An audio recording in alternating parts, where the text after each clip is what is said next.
So obviously the Babel story opened a can of worms, and now the Department of Home Affairs and Labour are making raids around several malls around Pretoria and also Johannesburg. People were running away, others went to the ceiling, others went inside the fridge. Like, this is funny, but also it's highlighting the fact that Home Affairs and Labour, the Labour Department, do not do their job. So it's alleged that these employees are paid solely on commission and also on tips, né?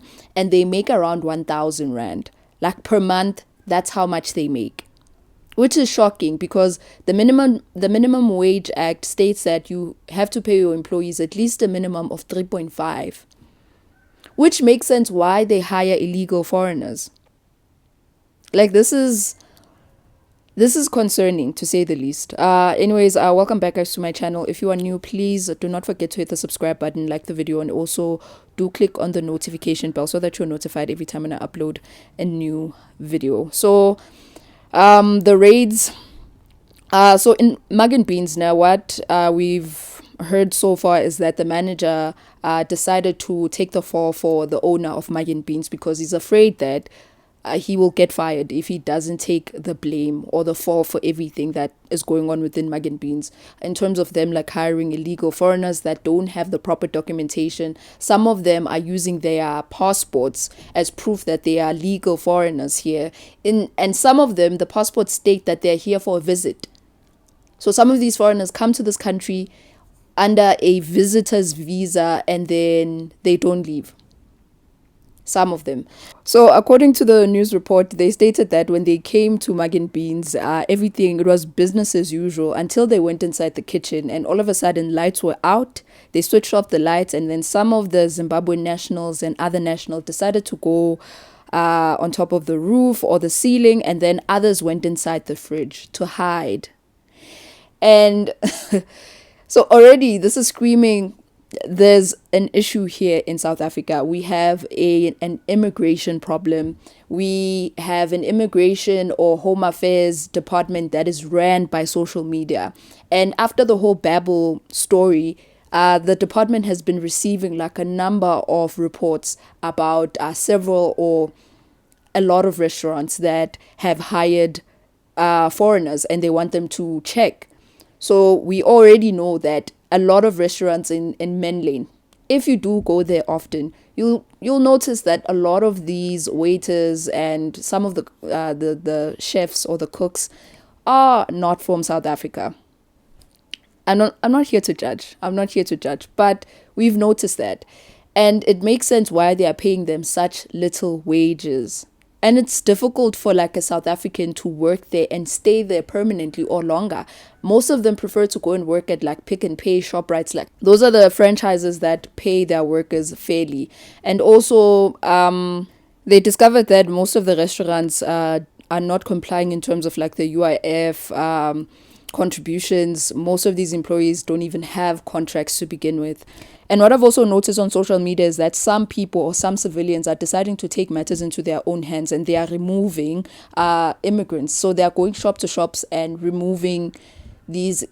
I'm not even sure if they are illegal immigrants or they are legal. We don't know anything. But people are taking matters into their own hands, and I fear for the worst regarding that case on its own. And what we can surely see is that South Africans are starting to realize that the reason there's such a high unemployment rate, it's because of this undocumented foreign nationals that are working in our country, while like there's a huge unemployment rate within the youth. Like, people from the ages of 18 to 35 can't find a job, and most of them don't even stay in the restaurant business because of the unfair treatment. Some of them are being sweared at. Like, literally modern day slavery practices is a common norm within the restaurant business. And I'm happy that, like, at least people are doing something about this unemployment rate, and also the illegal foreigners that are within our country. But also something that the department said that really sort of rubbed me the wrong way. Facing, we heard the manager actually saying that if he doesn't take the fall, what's going to happen to him? Say about the conditions that these workers are subjected to in their workplaces.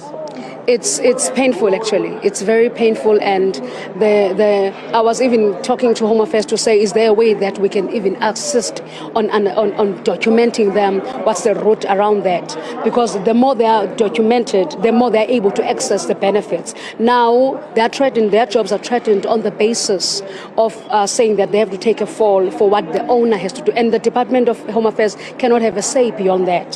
So right now, as we stand right now, he's going to go, and he's one of the people that are taken in, and then we'll come back later, but with that record as well.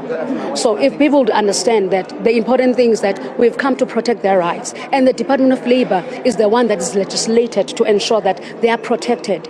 Even if they are in the country as employees, with us as the Department of Labor, they receive the same rights as South Africans.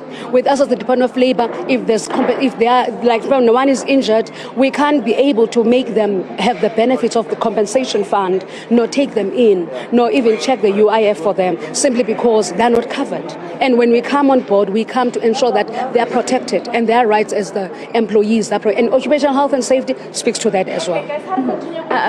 So what bothered me is the fact that they know who hired these people, and they heard that the manager is saying Guti, he has to take the fall so that he doesn't get fired, even though he's not the one who's responsible for hiring those people. So now they know the truth, but still they're arresting the wrong person.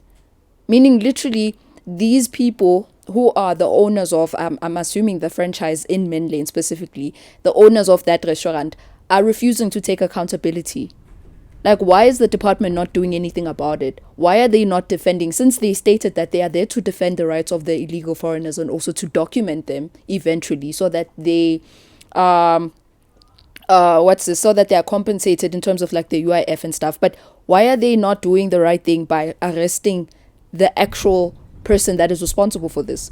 Like, that bothered me a lot, because now it means that these people are getting away with the crime.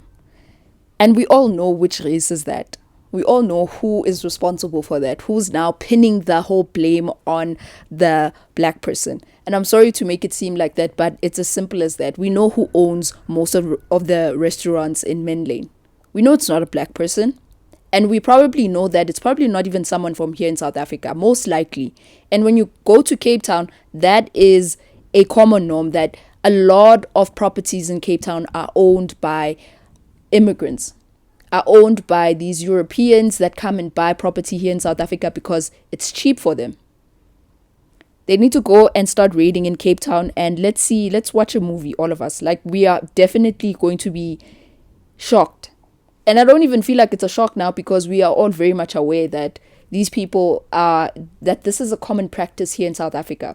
It's only now that immigration and Home Affairs and Labor Department are actually taking their job seriously. But please let us know what you think on the comment section about this.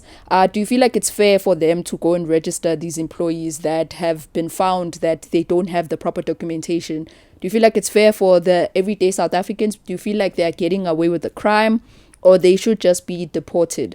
And remember, most of these people that are being deported, they come back the following week. So it's a waste of funds. It's a waste of state funds to deport them, actually.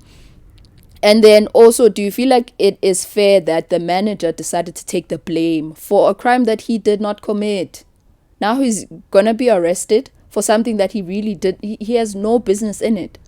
Why are they not arresting the white owner? And I'm sorry to say it's a white owner, because I don't even know, but I'm gonna check. But I'm definitely sure that it's a white owner.